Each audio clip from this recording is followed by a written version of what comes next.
Assalamualaikum warahmatullahi wabarakatuh. Shalom, salam sejahtera untuk kita semua. Perkenalkan, nama saya Sinta Setiawati dengan NIM D0712111035.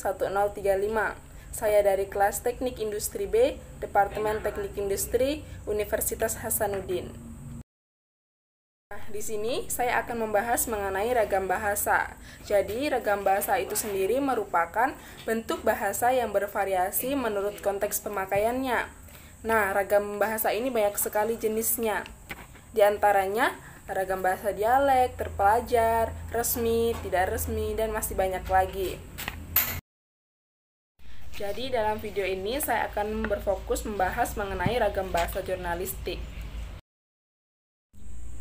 Bahasa jurnalistik ini berada di antara bahasa ilmu dan bahasa sastra dan merupakan bagian dari laras atau ragam bahasa Indonesia.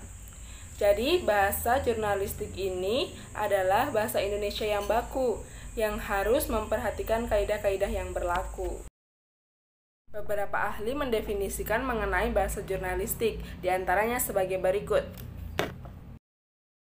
Pertama, J.S. Badudu. Menurut J.S. Badudu, bahasa surat kabar harus singkat, padat, sederhana, jelas, lugas, dan selalu menarik.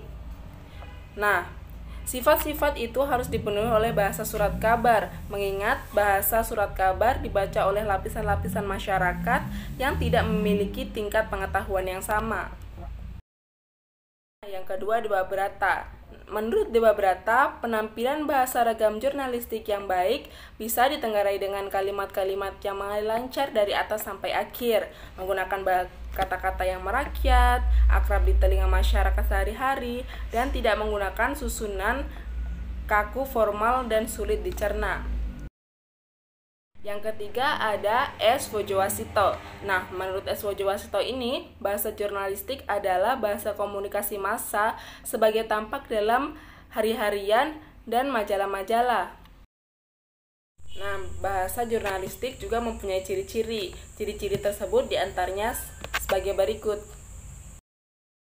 Ciri-ciri pertama yaitu sederhana, artinya selalu mengutamakan dan memilih kata atau kalimat yang paling banyak diketahui maknanya oleh khalayak umum.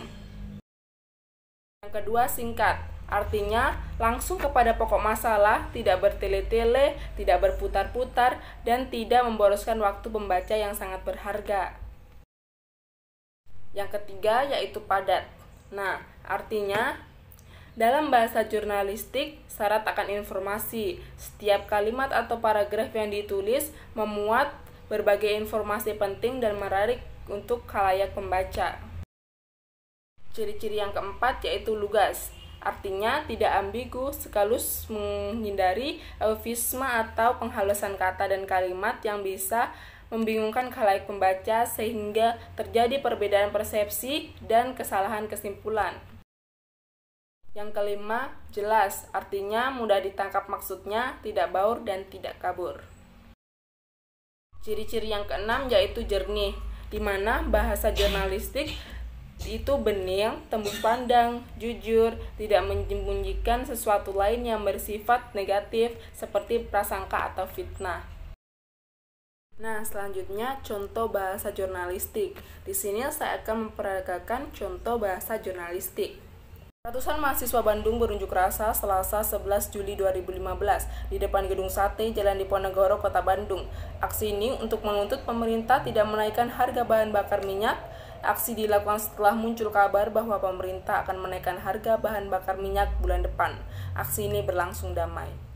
Nah, dalam contoh tersebut, dalam penulisan unsur waktu, bahasa jurnalistik cukup menuliskan Selasa 11 Juli 2015, bukan pada hari Selasa tanggal 11 Juli tahun 2015.